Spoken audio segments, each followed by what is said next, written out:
Shalom, bien-aimés dans le Seigneur, nous sommes dans la joie de nous retrouver ce mercredi 6 septembre 2023 pour une nouvelle méditation biblique et nous vous saluons au nom de notre Seigneur et Sauveur Jésus-Christ.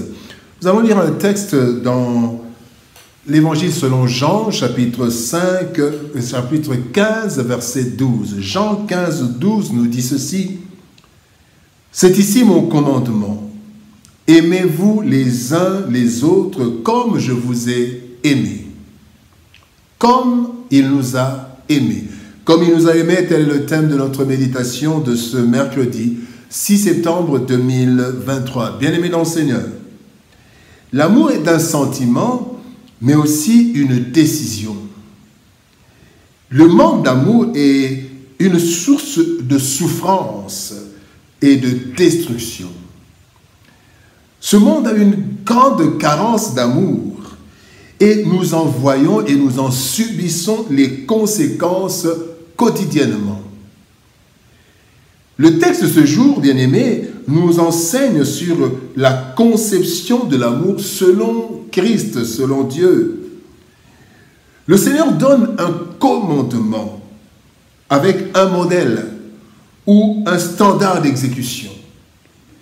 En effet, Christ ordonne d'aimer comme lui, il nous a aimés. Cela exige, bien-aimé, beaucoup du croyant qui a aussi beaucoup reçu. On demandera beaucoup à celui qui a beaucoup reçu. Voici les leçons que nous pouvons tirer de notre texte de ce jour. Première leçon, l'ordre d'aimer. Aimer est un ordre divin. Dans Jean chapitre 13, verset 34, la Bible nous dit « Je vous donne un commandement nouveau, aimez-vous les uns les autres comme je vous ai aimés. Vous aussi, aimez les uns, aimez-vous les uns les autres. » L'ordre d'aimer.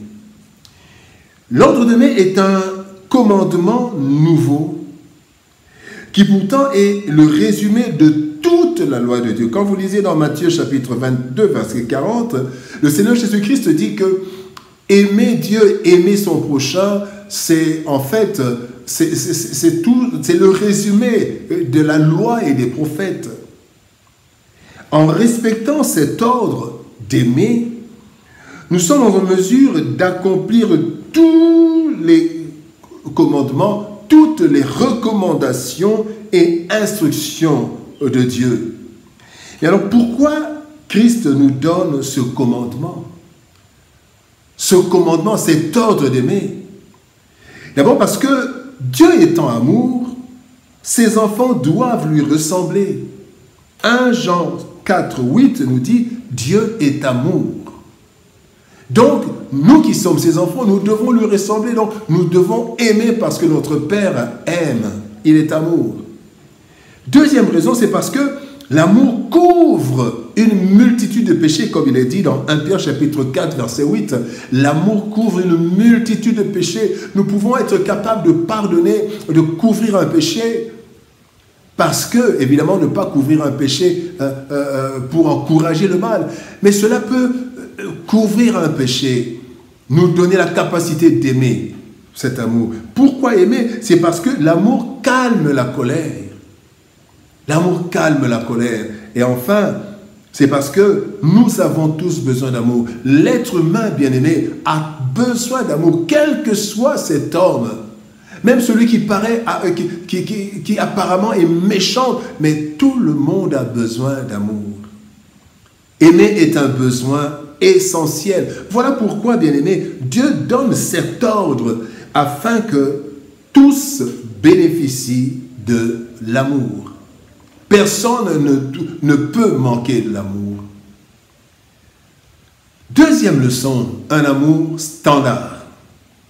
Luc chapitre 6, verset 40 nous dit « Le disciple n'est pas plus que le maître, mais tout disciple accompli sera comme son maître. » Bien-aimés dans le Seigneur, l'amour est souvent mal appliqué est confondu avec d'autres concepts qui apparemment lui ressemblent. C'est ainsi que la dépravation et le péché ont été baptisés aussi amour par le monde et que certaines antivaleurs sont dissimulées devant l'appellation aimer, amour.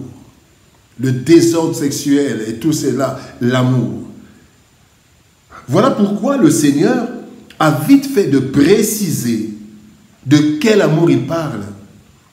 C'est cet amour qui a comme modèle et référence son amour pour nous. Aimer comme lui, il nous a aimés. Bien aimé, Dieu nous a aimés, caractéristique de cet amour, Dieu nous a aimés le premier. Donc, nous ne devons pas attendre que les autres nous aiment pour les aimer. Deuxième caractéristique, c'est que Dieu nous a donné ce qu'il avait de plus précieux, son Fils unique. Et si nous aimons réellement, nous devons être prêts à donner ce qui est précieux, pas n'importe quoi ce qui est précieux. Dieu a souffert pour nous. Et donc, par amour pour les autres, nous devons accepter le sacrifice. Être capable d'aimer jusqu'au sacrifice. Quatrième caractéristique, Dieu n'a pas fait de calcul égoïste en nous aimant. Je vais mourir pour que ce peuple me loue. Non. Il a tant aimé le monde qu'il a donné. Il a accepté de mourir. Sans calcul égoïste. Et nous aussi, nous devons aimer sans avoir en tête un profit égoïste en retour. Nous devons aimer. Notre nature est d'aimer. Bien-aimés, le résumé de cet amour que Dieu exige se trouve dans 1 Corinthiens, chapitre 13, versets 4 à 8. Et le sommet de ce récit sur l'amour se trouve au verset 7, où la Bible dit, l'amour excuse tout, elle croit tout, elle espère tout, elle supporte tout. Bien-aimés dans le Seigneur. Troisième leçon, dur mais pas impossible. Dans Luc chapitre 18, verset 27, la Bible dit, Jésus répondit, ce qui est impossible aux hommes est possible à Dieu. Aimer n'est pas facile, bien-aimé. Aimer comme Dieu aime, c'est encore plus difficile. Dieu a placé la barre très haut, n'est-ce pas? Cependant, s'il l'a fait, c'est parce qu'il est en mesure de nous rendre capables d'atteindre cet amour standard. Et pour cela, il nous a d'abord créés avec une dose universelle d'amour. Il s'est donné lui-même pour servir d'exemple. Il nous a aimés jusqu'à la mort. Et nous avons donc sa dette d'amour. Et il déverse en nous l'amour par son esprit. Nous devons donc savoir, bien-aimés, que aimer les autres comme Dieu nous a aimés est difficile, certes, mais possible si nous avons la volonté de plaire à Dieu et que nous le lui demandions régulièrement dans la prière la force nécessaire pour cela. Bien-aimés dans le Seigneur, aimer, Dieu nous demande d'aimer comme lui, il a aimé. Aimer est un commandement que Dieu de Dieu, il nous l'a imposé car naturellement, l'homme a du mal à aimer réellement, puisqu'il est plus attiré par ses intérêts égoïstes et son propre bonheur. Cet amour que Dieu exige a un modèle. C'est celui dont lui nous a aimés. Un amour sans intérêt, égoïste, et qui vise d'abord le bonheur de l'autre. Le nôtre étant un résultat de cet amour manifesté aux autres, selon qu'il est écrit dans Actes des Apôtres, chapitre 20, verset 35, il y a plus de bonheur à donner qu'à recevoir. Prions. Éternel Père de gloire, Dieu Tout-Puissant, merci pour ton amour et ta bonté. Merci pour la grâce que tu nous donnes, Seigneur, d'aimer. Aimer, Seigneur de gloire, c'est une grâce d'être comme toi. Donne-nous cette force d'aimer comme toi tu nous as aimés. Parce que naturellement, quand nous voyons tous les coups que nous recevons, parfois nous avons du mal à aimer comme toi. Donne-nous la force d'aimer comme toi tu nous as aimés. Et cela sera, Seigneur, au Dieu de gloire, une bénédiction pour nous. Et cela te glorifiera. Au nom de Jésus-Christ, notre Seigneur et Sauveur, nous avons ainsi prié, Père. Amen. Bien-aimés dans le Seigneur, que Dieu nous bénisse. Shalom, au revoir et par la grâce de Dieu, nous nous retrouvons demain pour une nouvelle méditation. Shalom.